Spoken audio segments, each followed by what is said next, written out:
إن الحمد لله نحمده ونستعينه ونستغفره ونستهديه ونعوذ بالله من شرور أنفسنا ومن سيئات أعمالنا من يهده الله فلا مضل له ومن يضلل فلا هادي له وأشهد أن لا إله إلا الله وحده لا شريك له وأشهد أن محمدا عبده ورسوله يا أيها الذين آمنوا اتقوا الله وقولوا قولا سديدا يصلح لكم أعمالكم ويغفر لكم ذنوبكم ومن يطع الله ورسوله فقد فاز فوزا عظيما أما بعد فإن أصدق الكلام كتاب الله وخير الهدي هدي محمد صلى الله عليه وسلم وشر الأمور محدثاتها وكل محدثة بدعة وكل بدعة ضلالة وكل ضلالة في النار. باسی ئەوەمان کرد کە زمان زۆر ترسناکە، پێویستە ئینسانی مسلمان ئاگای لە زمانی بێ. ئەم جاوتمان زمانیش بەڵایی هەیە، ئافاتی هەیە. ئافاتەکانی زمان زۆرن. ئێمە هەندێکی بە قەدەری تواناگەر خۆی پەروەردگار یارمەتیمان با لە وتارەکانی جمعەیە باسێکەین و عەرزی جەنابتانەکەین تا بزانن چەند خەتەرە و ئاگامانیش لێی نەبووە تا ئێستا. هەر یەکێک لە ئێمە بەچی دێتە ناو ئیسلامەوە؟ غێر بە زمانی. ئەگەر بتوانی قسە بکەی کە ڕوولاڵ نەبی، ئەبێ بە زمان بڵێ ئەشهەد ئەن لا ئیلاهە ئیلا الله و ئەشهەد ئەنە محەممەدەن ڕەسوول الله. ئەوجا موسڵمانی. یعنی ئەگەر نەیڵێی لە دڵیشەوە قەناعەتت پێی هەبێ بەس نەیڵێی بە زمان تۆ موسڵمان نیت، کەوا بوو مەسئلەی زمان مەسئلەیەکی خەتەرە. هەروەها کوفر و شیرکیش بە زمان ئەنجامەدرێ. کابرا گاڵتە بەخواکە، نەعوذ بالله، بەس گاڵتەکردن بەخوای تەعالا ئینسانی پێ کافرە بێ، بە زمانە. گاڵتەکردن بە پێغەمبەر صلی الله عليه وسلم، گاڵتەکردن بە قورئان، گاڵتەکردن بە ئاەتێک لە ئاەتەکانی قورئان، ئەمانە ئینسانی پێ کافرە بێ. لەوانەیە زۆر کەس نەیزانێ لەبەرەوەی باس ناکرێ ئەم مەسائلانە. تۆ بەچی کچەکەت حەڵاڵە بێ لە کوڕێک؟ ئێستا ئەگەر کوڕێک لەگەڵ کچەکەتا ببینی لە دەرگای حەوشا قسە ئەکا، لەوانەیە بیکوژی. کوڕێکی غەریب لەگەڵ کچە، هەتا غەریبی واش نا، یعنی برازای خۆت بێ کچەکەت بووە لە ماڵ دەریکە، لەوانەیە بیکوژی. بەڵام بە یەک وشە کە ئەم بڵێ قبوڵمە و ئەوش بڵێ قبوڵمە، ئەوە ڕازی بم و قبوڵمە، بە وشە بە کەلیمە ئەبنە حەڵاڵی یەکتری و شانازیش ئەکەی کەوا بیخاتە ناو سەیارەکەی و بیبا بۆ ماڵەکەی خۆی. یعنی نیکاح و ژنمارە بڕین وشەیە، لە دەم دەرەچێ وشەیەکە بەوە ئافرەتان حەڵاڵە بن بۆ پیاوەکان و کەسیش لۆمەیان ناکە. هەروەها بە یەک وشە تەلاق ئەدرێ، حرامە بن لە یەک بە وشە. یعنی وشەیەک لە دەمی دەرەچێ ئەو ژنەی لێ حرامە بێ، هەر وشەیشە، هەر کەلیمێ، کەوا بوو مەسەلەی وشە و کەلیمە با بەکەم نەزانین. جاری وا هەیە شەریک قەراردانی تیا تێکەڵا بێ، یعنی بە زمانت تاوانی شرک ئەنجامەدەی کە یەکێکە لە گەورەترین تاوانەکان. بەڵکو ئەتوانی بڵێ هیچ تاوانێک نییە ئەوەنەی ئەو تاوانە گەورە بێ. خوای تەعالا لە هەموو تاوانێک خۆشە بێ ئەگەر ئینسان بمرێ و تۆبەی لێ نەکرد بێ، احتیمالی لێخۆشبوونی هەیە، بەڵام شەریک قەراردان بە هیچ شێوازێک احتیمالی لێخۆشبوونی نییە. ئەگەر بڕۆن تەماشای قورئان بکەن، خوای تەعالا ئەفەرمێ ئین الله لا یغفر أن يشرك به ويغفر ما دون ذلك لمن يشاء. دوو جارەمە لە سوورەتی نیساء ئاەتی 48 ئاەتی 116 دووبارە بۆتەوە، کەوا بوو ئەبێ ئاگامان لە خۆمان بێ و ئاگامان لە زمانمان بێ. لە مەسائیلی شرکە بڕێک وشە هەیە لە ئیسلام دەرتەکە ئەگەر ئاگات لە خۆت نەبێ. یعنی بڕێ وشە هەیە لە ئیسلام دەرتەکە ئەگەر ئاگات لە خۆت نەبێ زۆر زۆر خەتەرە. یەکێک لەوانە هاوارکردن بە غەیری خوا. ئیتر غەیری خوا کەوتمان غەیری خوا جگە لە ئەڵڵاه، جگە لە خوا و ناوە جوانەکانی خوا هاوار بە هەر ناوێکی تر بکەی یا بە هەر کەسێکی تر یان بە هەر شخصێکی تر، بە ئەو شخصە گەورەترینی پێغەمبەرەکان بێ، گەورەترینی مەلائیکەکان بێ، هەر کەسێکی تر بێ ئینسانی پێ کافرە بێ. هەروەها داوای فریاد کەوتن، هەروەها پەناگرتن، هەروەها داوای یارمەتیکردن لە غەیری ئەڵڵا، لەو کەسانە کەوان شتێک یعنی لە شتێکا داوای لێ بکەی، داوای یارمەتی لە کەسێک بکەی کە توانای لەسەری نییە. بۆ نمونە ڕۆیتە لای قەبرێک، ڕۆیتە لای پیاوچاکێک، هەتا ئەگاتە داروبەردێک. هاوارکردن بەوانە هەمووی شرکی گەورەیە، شرکی بچووکیش نییە، شرکی گەورەیە کە ئەگەر بزانی لە ئیسلام دەردەکە. ئێمە خوای تەعالا بۆ عیبادەت دروستی کردین خۆشەویستەکانم.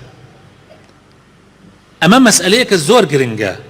خوای تەعالا لە قورئانی پیرۆزە ئەفەرمێ سورة ذاریات ئاەتی 56 وما خلقت الجن والإنس إلا ليعبدون.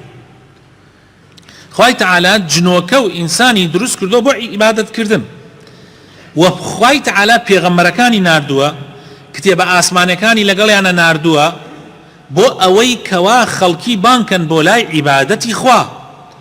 ولقد بعثنا في كل أمة رسولا أن يعبدوا الله واجتنبوا الطاغوت.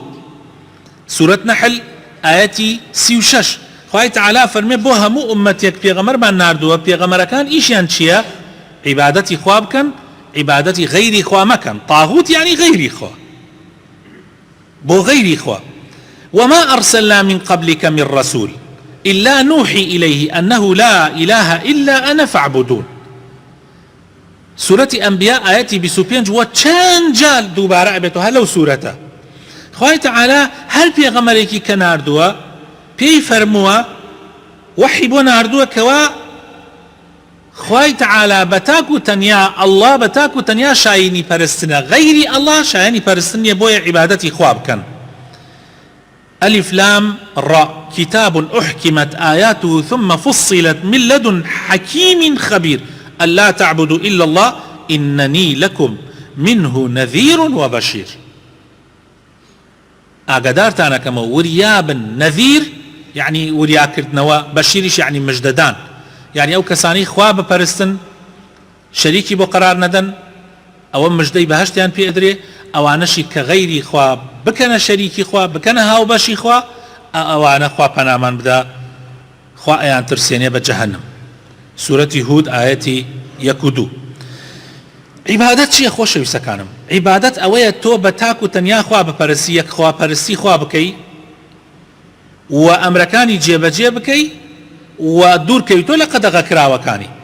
ئەمەیە وما أمروا إلا ليعبدوا الله مخلصين له الدين حنفاء ويقيموا الصلاة ويؤتوا الزكاة أخير.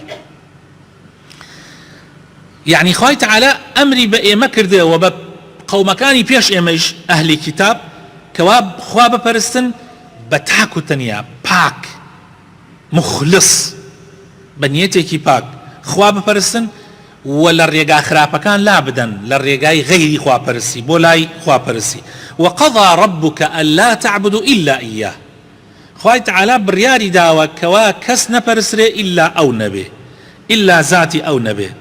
و بێگومان هاوارکردن، داواکردن، داوای یارمەتیکردن، داوای فریادڕەسی، پەناگرتن، ئەمانە هەمووی صفاتی جۆرێکن لە جۆرەکانی عیبادەت و ئەبێ بۆ خوا بکرێ.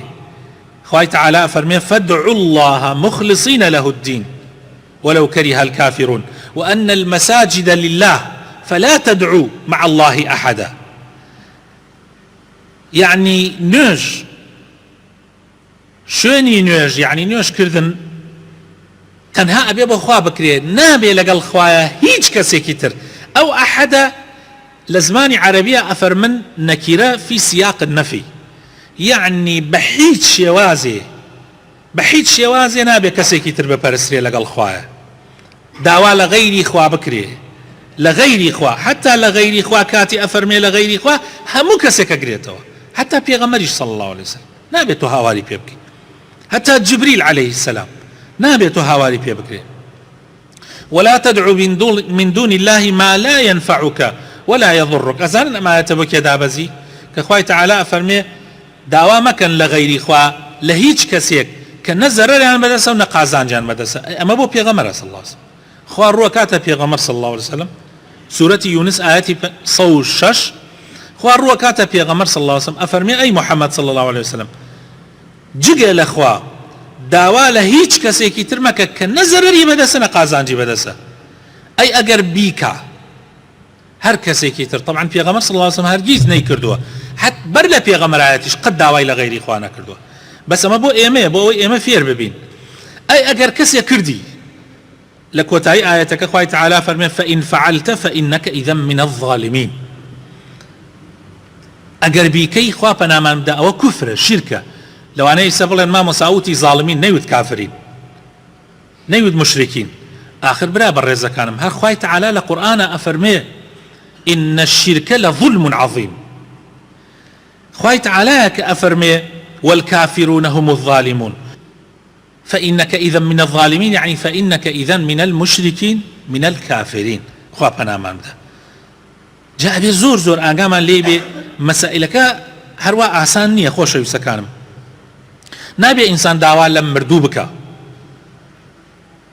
يعني مردو كمرد تواويتر چون داوال لم مردو أكي توانای نییە یعنی ئێسا ئەگەر من داوا لە تۆ بکەم من زەحمەت نەبێ پەرداخێکی ئاوم بۆ بێنە ئەمە دروستە ئەم داواکردنە دروستە چونکە تۆ توانات هەیە پەرداخی ئاو بە من بێنی بەڵام داوا لە مردوویەک بکەم بڵێم فریام کەوە پەرداخێکی ئاوم بەرێ ئەمە دروست نییە چونکە ئەو مردووە توانای نییە پەرداخی ئاو بە من توانای نییە هەروەها داواکردن لە دار لە بەرد ئیتر ئەو بەردا ئەیکێتە شێوەی ئینسانێک یان وەکو هەر دار و بەردەکە خۆیەتی وەکو چۆن بڵێ خەڵکێکی ڕاتە لای قبرێک داوا لە قبرەکە ئەکا داوا لە ئەواناکە ئەمەیە کە مەسئلەکە ئەیباتە بابی شرک وخواي تعالى لقرآن بيروزا فرمي ذلك بأن الله هو الحق وأن ما يدعون من دونه هو الباطل خواي تعالى تنها حق وراستية كأبي إنسان داواي ليبك جيجا لخواي تعالى هر كسيك داوا بكري أو باطل ناحقية أما أصلي دين خوش يسكانم أصلي أم ديني إما لسر أمدا مزراوة ولقد أوحي إليك خواب في غمرة فرمي صلى الله عليه وسلم ولقد أوحي إليك وإلى الذين من قبلك وحي بوتو هاتوا أي في غمر وبو أواني بيشي توش في غمر كاني تر لئن أشركت لا يحبطن عملك أجر شريك بو خوا قرار بدأ حرشي كردوته يبوش الله بيتوا ولا تكونن من الخاسرين ولخساروا من دان أبي بل الله فاعبد وكن من الشاكرين سورة زمر آياتي 65 بو 66 بل الله فاعبد بلكو تنها خواب پرستا و لسپاس گزاران با اوانه که سپاسی خواه تعالی کن و حمد و ثنایا کن ولو اشركوا اگر هر قومك لقوم كان شريك بخوا قرار دنيان هر كسك لكسكان لحبط عنهم ما كانوا يعملون سورة انعام آياتي 88 ديني اسلام لسر دو پای سرکی راوستاوه ديني اسلام خوشوی سکانم لسر دو پای سرکی راوستاوه پایه یکمیان ئەوەیە کە خوا بپەرستی و شەریکی بۆ قەرار نەدەی پایەی دووهەمیان ئەوەیە کە خوا بپەرستی بەو شێوەیەی کە خوا داوای کردووە خوا بپەرستی بەو شێوەیەی کە خوای تەعالا داوای کردووە ئەمە معنای ئەو شایەتمانەیە کە ئێمە لە ڕۆژێکە دەیەها جار دووبارەیەکەینەوە و بۆ هۆی ئەو شایەتمانەشەوە ببین بە مسڵمان یعنی شایەتمان معناکەی ئەمەیە کاتێ تۆ ناڵی لا ئیلاهە ئیلا الله یعنی هیچ کەسێک شایستەی پەرستن نییە ئیلا ئەڵڵا نەبێ کەوابوو هەرچی پەرستنەکانمێ بەس بۆ خوایە ئەوە یەک دووهەم وأن محمدا رسول الله يعني أشهد أن محمدا رسول الله يعني شايتي أدم من أبي ببي أو شريعته بجولي موا هل سكوت كم كمحمد هنا أبتي صلى الله عليه وسلم محمد يعني تو شايتي دي محمد بيغمر إخوائي أي بيغمر يعني شي يعني بيامبر يعني الرسالة كي إخوائي هناوا بيامك إخوائي بو إيمه هناوا ڕێگا ڕاستەقینەکە ئەو ڕێگایەیە کە پێغەمبەر هێناوێتی هیچ شتێک هیچ ڕێگایەکی تر ڕێگای ڕاستەقینە نییە ئیلا ڕێگای خوا و پێغەمبەری خوا نەبێ صلی الله عليه وسلم ئیتر هەر کەسێ بۆ خۆی لەم ژیانە ڕێگای ڕاستەقینەی خۆی هەڵبژاردووە کەیفی خۆیەتی ڕێگای ڕاستەقینە ڕێگای خوا و پێغەمبەرەکەیەتی صلی الله عليه وسلم کێ لەسەری بڕوا ئەوە ڕێگا ڕاستەکەی گرتووە کێ لێی لادا لە ڕێگا ڕاستەکە لای داوە. خۆشەویستەکانم جا ئەم مەسئلە زۆر زۆر گرنگە ئەبێ ئێمە ئاگامان لێی بێ هەر کەسێک لەم دوو ئەسڵە لا بدا خوا پەنامان بدا یعنی شەریک بۆ خوا قرار بدا یعنی خاڵی یەکەمی شایەتمانی هەڵوەشاندۆتەوە یعنی تۆڵێ ئەشهەدو ئەن لا ئیلاهە ئیلا الله یعنی ئەگەر تۆ لەگەڵ خوایە کەسێکی تر بپەرستی کە تۆ ئەمەت هەڵوەشاندتەوە هەر کەسێکەیە هەر کەسێکەیە خۆشەویستەکانم ئیتر تۆ حەقت نەبێ گوێم مەگرە خەڵکێکەیە وا ئەڵێیا وا ئەڵێیا وا ئەڵێ تۆ حەقت لەوە نەبێ ئەوە ئاەتی قورئان ئەوە حەدیثەکانی پێغەمبەر صلی الله عليه وسلم غەیری خوا بپەرستی معنای یعنی یا بەشی یەکەمی شایەتمانت هەڵوەشاندۆتەوە بەشی دووەمی شایەتمان ئەوەیە تۆ بە پێی شەریعەتەکەی پێغەمبەر صلی الله عليه وسلم یعنی بجوولەیتەوە هەر کەسێک شەریعەتەکەی پێغەمبەر صلی الله عليه وسلم یعنی عیبادەتکردنی خوا بە پێی شەریعەتەکە ئیتر لە هەموو ژیانتا تۆ عیبادەت ئەوەیە کە تۆ هەموو ژیانت بە پێی شەریعەتەکە بێ ئەی ئەگەر هەندێک لە ژیانی خۆتت بە پێی شەریعەتی پێغەمبەر صلی الله عليه وسلم دا نەمەزراند یعنی بیدعەت کرد ئەوە لێت قبول ناکرێ ئەوە وەرناگیرێ ها خوای تعالی فەرمێ وقدمنا إلى ما عملوا من عمل فجعلناه هباء منثورا هاتین خوای تعالی فەرمێ خەڵکێکەیە کاریان کردووە ئیشیان کردووە بەڵام خوای تعالی هەموو کردەوەکان ینی دا بە بایە ینی قیمەتی نەما ڕۆی من أحدث في أمرنا هذا ما ليس منه فهو الرد هەر کەسێک شتێکی تر زیاد کا لە دینی ئیسلامە کە لە دینی ئیسلامە نەبێ یان بیگۆڕێ یان زیادی کە ئەوە وەرنەگیراوە خوا ئیداتە ناو چاوێ لێی قبول ناکات. ئێستا نوێژی جمعە من وتم مسلمانان هەڵسن نوێژی جمعە بکەین زەحمەت نەبێ هەڵسن با نوێژەکانمان بکەین لە جیاتی دوو ڕکات من سێ ڕکات نوێژم بۆتان کرد ئێوە سوبحان اللهتان کرد داواتان کرد کە مەسەلەن من دانشمەوە بەڵام من هەر هەڵسامەوە نوێژی نیمەڕۆم کرد بە سێ ڕکات قبوڵە یا قبوڵ نییە پێتان ئەڵێم کاکە من یەک ڕکات زیادەم کردو خۆ هیچ خراپ نییە ماڵ زیادە سەر ناشکێنێ شتی زیادە لە دینە قبوڵ نییە چۆن لە نوێژەکەیان دروست نییە لە ڕۆژەکەیشە هەروایە من لە جاتی مانگی ڕەمەزان مانگی شەعبان بە ڕۆژوم مانگی ڕەمەزان بە ڕۆژوو نابم حەساب ئەکرێ حساب ناکرێ لە زەکاتە بە هەمان شێوە لە حەجکردنە لە جیاتی ئەوەی بن بڕۆم حەج بکەم لە کەعبە لە شوێنێکی تر ئەڕۆم مزگەوتێکی تر عینەن ئەوەی کەوا بۆ ئەوێ ئەکرێ بۆ ئەوەی کەم خوا قبوڵێکە قبوڵی ناکە ئەی تۆڵێ مزگەوت هەر مزگەوتە ئاخر قبوڵ نییە ئەبێ بەو شێوە بێ کە خوا ئەیەوێ دەی لە هەموو شتەکانی تری ژیانتیشە هەروایە ئەبێ بەرنامەکەی ژیانت بە پێی شریعەتەکەی خوا دامەزرێنی نابێت تۆ بڵێ من خۆم وا بە باش ێزانم یا یەکێک خەڵسێ بەرنامە و ڕێبازێک دانا زۆر سەیرم دێ خەڵکانێک من لەسەر ڕێبازی فڵانە کەس ئەمرم لا حول ولا قوة إلا بالله ڕێبازی خوا وێسیا بێ ڕێبازی فڵانە کەس کێ فڵانە کەس ئەگەر لەسەر ڕێبازی خوا بێ بەرزە و گەورەیە ئەگەر لە ڕێبازەکەی خوا لایدا تەواو کەوابوو ئێمە نابێ بڵێن ڕێبازی فڵانە کەس ئەبێ بڵێ من لەسەر ڕێبازی خوا و پێغەمبەرەکانی بە تایبەت محەممەد صلی الله عليه وسلم یا ڕەبی خوایە بخاتن ناوە جوانەکانی خۆت ڕەحمان پێ بکەی هیدایەتمان بدەی نوری ئیمانە خەیتە دڵمانەوە یا ڕەبی خوایە دامەزراومان بکەی لەسەر دینەکە لەسەر ڕێبازەکەی پێغەمبەرەکەت صلی الله عليه وسلم یا ڕەبی ئیسلاحی حاڵمان بکەی یا ڕەبی خوایە بخاتن ناوە جوانەکانی خۆت شیفای نەخۆشەکانمان بدەی یا ڕەبی خوایە بخاتن ناوە جوانەکانی خۆت بۆ خاتە سیفەتە بەرزەکانت یا ڕەب العالەمین یا ڕەبی ڕەحم بە مردوەکانمان بکەی ئیسلاحی ماڵ و مناڵمان بکەی یا ڕەبی خوایە ماڵ و مناڵمان ساڵح بکەی خێزانەکانمان ساڵح بکەی مناڵەکانمان ساڵح بکەی گەنجەکانمان ساڵح بکەی یا ڕەبی خوایە بۆ خاتر ناوە جوانەکانی خۆت بۆ خاتر ئیسمی عەظەمی خۆت کوردستان لە هەموو بەڵاو موسیبەتێک بە دوور بگری یا ڕەبی خوایە ظالم و ستەمکار مسەڵەت نەکەی بەسەر ئەم وڵاتەی ئێمەیە یا ڕەب العالەمین نەمان خەیتە ژێر دەست هیچ زاڵمێ یا ئیلاهە العالەمین ئامین ئامین. خۆشەویستەکانم خوای تەعالی فەرمێ لە سوورەتی غافر ئایەتی 60 وقال ربكم ادعوني استجب لكم. خوای پەروەردگارتان فەرموویەتی داوا لە من بکەن تا وەڵامتان بەمەوە. إن الذين يستكبرون عن عبادتي سيدخلون جهنم داخرين.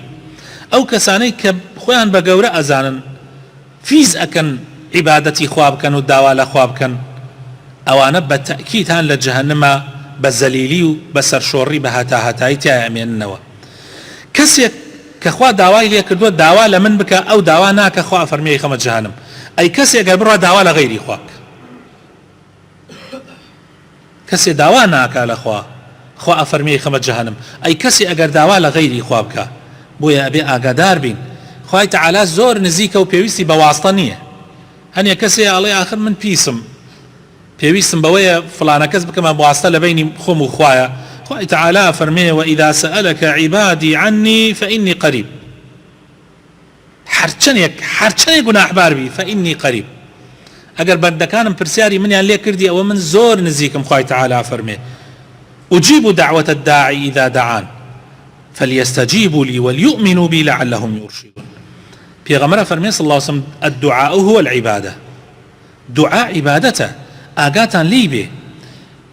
پیغمبر صلى الله عليه وسلم گەنجێک کە ئامۆزایەتی بەڵام تەمەنی مناڵە لەگەڵ یا سوار ئەبێ لەسەر گوێدرێژێک پیغمبر صلى الله عليه وسلم پێ ئەفەرمێ هەندێ نەسیحەتێکە پێ ئەفەرمێ احفظ الله يحفظك احفظ الله تجده تجاهك إذا سألت فاسأل الله وإذا استعنت فاستعن بالله. دائما تو پارێزەر بە سنوورەکانی خوا بپارێزە خوای تەعالا پارێزێ. ڕوو لە خوا بە خوا ڕووی لە تۆیە. ئەگەر داوات کرد بەس لە خوا داوا بکە. ئەگەر داوای یارمەتیت کرد و پەنات گرت بەس بە خوای تەعالا پەنا بگرە و داوای یارمەتی بەس لە خوای پەروەردگار بکە. پیغمبر خوا صلی الله عليه وسلم لحديث كترا فرمي من مات وهو يدعو لله ندا دخل النار. هر کسی بمرێت و لەگەڵ خوایە هاوبەشی بڕیار دابێ بەخوا تەکید بن شوێنی هالی ئاگری جەهەنەما وەکو ئیمامی بوخاری ئەگەڕێتەوە. لە حەدیثێکی ترا ئەفەرمێ پرسیاریان لە پێغەمبەر کرد صلی الله عليه وسلم أي الذنب أعظم.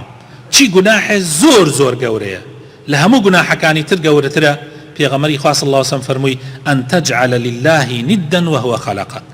ئەوەیە تۆ هاوبەش بۆ خوا بڕیاردەی لە کاتێکا کە خوا دروستی کردووە.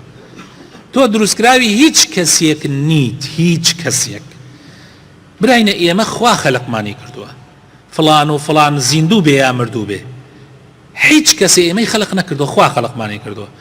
کە خەلقمانی کردووە خۆیشی وعدی ڕزقی پێمان داوە چۆن تەیرێک بەیانی دەرئەچێ بە مەعیدە بەتاڵی ئێوارە دێتەوە بە سکپڕی. یعنی خوا خەلقمانی کردووە خوش ڕزقمانی داوە. بۆ من بڕۆم لەبەر خاتر ڕزق غەیری خوا بپەرستم؟ بۆ ماسا و کلکەلەقێ بۆ غەیری خوا بکەم؟